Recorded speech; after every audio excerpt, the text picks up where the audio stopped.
তোমার রবের পক্ষ থেকে সুস্পষ্ট ঘোষণা। কার পক্ষ থেকে? ওয়াকুলিল হাক্কু মির রাব্বিকুম, তোমার রবের পক্ষ থেকে সুস্পষ্ট ঘোষণা। এ কোরআন জানার পরে, শোনার পরে ইচ্ছে করলে তোমার রবের প্রতি ঈমান আনতেও পারো, ইচ্ছে করলে বিদ্রোহ করতে পারো, তোমার ইচ্ছা। সুবহানাল্লাহ কইতে ইচ্ছা করে না?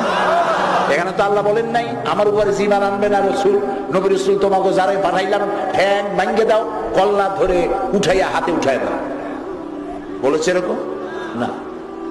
বলতে পারেন তাহলে রাসূলুল্লাহ তো যুদ্ধ করলেন কেন?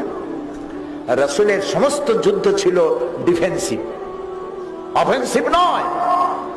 রাসূলুল্লাহ প্রথমে আক্রমণ করেছেন এমন একটি যুদ্ধ নয়, আক্রান্ত হয়েছেন, জবাব দিয়েছেন।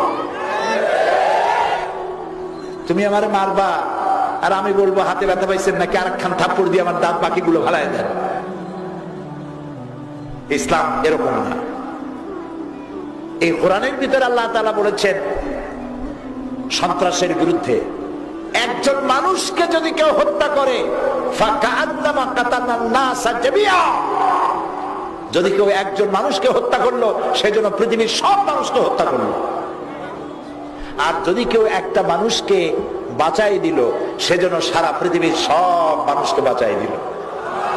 সুবহানাল্লাহ কইতে ইচ্ছে করে না?